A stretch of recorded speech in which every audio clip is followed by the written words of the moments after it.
autorizo a publicação dessa narrativa no projeto Trajetórias Docentes. Boa tarde, eu sou Cacau. No registro civil, sou Maria Cláudia, branca. Na vida social, sou Cacau, negra.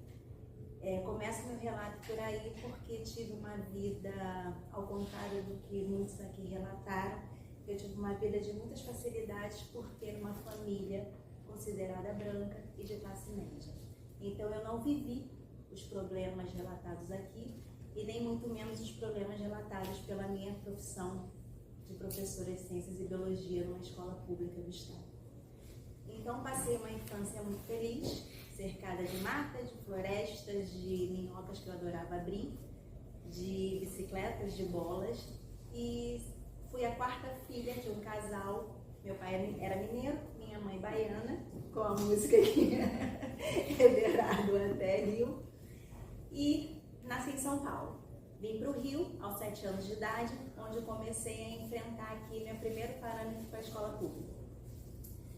Frequentei a escola pública normalmente, eu sabia ler e escrever, por conta de ser a quarta filha, a gente vai pelos tropeços aprendendo tudo, e cheguei na escola sem o menor estranhamento e achando que aquilo ali estava tudo muito bem. Havia um grupo bem diverso e coisa que eu não percebia naquele momento. Então minha vida na escola sempre foi muito tranquila, notas altas, eu era muito assídua, eu era muito comportada, porque aquele era o objetivo da minha família traçado. Para o meu pai não tinha discussão, todos tinham que fazer universidade. Meu pai não tinha feito universidade, meu pai bancário, no Banco do Brasil, e minha mãe do lar, que não tinha completado o 2º grau. Então aquela meta já estava traçada, isso não era uma dúvida para ninguém em casa. Só que meu pai teve que ser transferido para a Bahia e deixou minha mãe, eu e mais 3 irmãs. Então a casa das 5 mulheres estava posta. Eu não sei exatamente como minha mãe sobreviveu a isso tudo. Meu pai na Bahia, numa cidade chamada Uauá, que nem no mapa a gente encontrava, não tinha internet, né? Então não tinha mapa.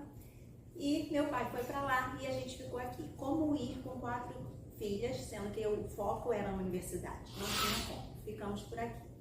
Uma conseguiu chegar ao ensino superior, 2 outras tiveram gravidezes no meio do caminho e acabaram parando no meio do caminho. Eu, minha trajetória formada, terminei meu 2º grau numa escola particular. Por quê? No meu 2º encontro na escola pública, me foi chamada pela professora para comunicar à minha mãe que queria conversar com ela. Minha mãe foi e ela falou: olha, sua filha não vai ficar mais na escola pública porque ela precisa de uma escola melhor. Eu, com 10 anos de idade, não entendi o que era uma escola melhor. Minha mãe conversou em casa e falou: tudo bem, vamos colocá-la numa escola particular. Meu pai agora com 4 mensalidades particulares para pagar. Frequentei a escola particular normalmente, sem a menor diferença em relação a todas as crianças e adolescentes, porque na minha convivência interracial com a minha família, eu não tinha noção de que eu era diferente. Nunca tinha percebido essa diferença, apesar de ter o cabelo encaracolado, crespo, apesar de ter a pele mais escura, nunca foi me passado essa diferença. Talvez pelo meio que eu convivesse, as pessoas fossem mais educadas, ou até, na verdade, isso não era tão falado naquele momento, era mais velado, né? Então, fui para essa escola particular, lecionei até o ensino médio, e ao sair do ensino médio, pensei, o que fazer no pré-vestibular? Era fato que eu tinha que fazer uma faculdade. Gostava de matemática, inclusive passava minha adolescência fazendo cálculos quando não tinha nada para fazer, e gostava muito da área de saúde quanto pesquisa. Fiquei nessas 2 oposições, todo mundo falava assim: gente, como assim matemática e área da saúde? Pode ser estranho para vocês, mas para mim isso é muito ligado, muito ligado. E aí fui cursar engenharia, fiz o meu 1º semestre, voltei apavorada para o pré-vestibular. Não tinha maturidade de conviver com 47 meninos e só 3 meninas numa faculdade. Não entendia muito bem aquele caminho, apesar de contas eu vivia numa redonda. Voltei para o pré-vestibular e falei: vou pensar no que fazer. Um amigo me falou: vou fazer biologia. Nunca tinha ouvido falar essa matéria. Fazer biologia? Para mim eu tinha ouvido falar em medicina, em engenharia, mas biologia, porque professora era uma coisa impossível na minha cabeça. Fui fazer biologia, frequentei uma faculdade particular chamada Santa Úrsula, uma faculdade de elite, onde eu tinha bolsa de 70%, que consegui através das minhas notas. E também não vi diferença alguma. Convivi normalmente com todos os meus amigos, inclusive amigos de posses muito altas, coisa que eu não tinha, mas não via diferença alguma. Quando me formei, comecei a estagiar na Fiocruz, meu futuro era pesquisa. Só que a pesquisa no governo de Fernando Henrique não foi tão bem sucedida. E aí tinha um plano B. Tinha passado para o Estado, onde minha orientadora conversou comigo e falou: assume, você precisa de um plano B. Assumi e fui dar aula em São Gonçalo, morava em Copacabana. Assumi e aí veio a minha realidade. Quem eram aquelas crianças? Quem eram aquelas pessoas? O que eu estava fazendo ali? Voltava para casa não entendendo exatamente o que estava acontecendo e falando: nossa, minha carreira de ciências foi adiada. Quando serei pesquisadora? E fiquei ali durante um bom tempo.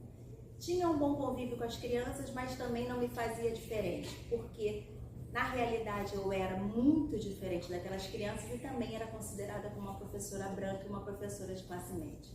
Então fui passando a minha vida sem perceber aquele momento todo que me envolvia. Até que fui ficando no magistério e hoje eu tenho 24 anos de magistério. E consegui perceber, finalmente, através de um encontro com a universidade pública, ou melhor, o retorno à universidade através do programa PIBID Residência e PIBID novamente, que eu estou frequentando, que a política pública pôde me trazer de volta à universidade. Então hoje eu agradeço muito estar numa universidade, como a Sandra fala, não gratuita, né? Uma universidade pública, onde eu pude retornar apesar da minha vida de privilégios, e hoje eu estou começando a entender o lugar que eu me encontro. Hoje eu sou uma pessoa de 51 anos, negra, professora de Ciências e Biologia e também tenho um diploma de bióloga. Porém, encontrei-me na educação. Hoje eu consigo perceber os meus alunos, eu consigo ajudar os meus alunos e consigo entender os anseios que os afligem. E qual é a minha posição? Por que eu não posso colaborar isso através da educação? Por que eu não posso entender o que esses alunos estão precisando? E hoje a minha bandeira ela fica em torno mais do lugar feminino. Por que essas meninas passam por tudo isso? Por que eu joguei bola, brinquei de skate, tive uma infância diferente e pude praticar uma vida diferente? Então a minha trajetória vai ser sempre em torno disso. Sair da sala dos professores, onde só há reclamação, onde só há um traço com a mesma régua dos alunos e ninguém percebe que ali sentado naquela cadeira tem um ser, tem uma criança, tem um adolescente que talvez não tenha família, que talvez não tenha casa, que talvez não tenha esperança. Então, com esse retorno à faculdade, eu espero poder contribuir na minha sala de aula, continuar lecionando e estar aqui com vocês é sempre uma gratidão.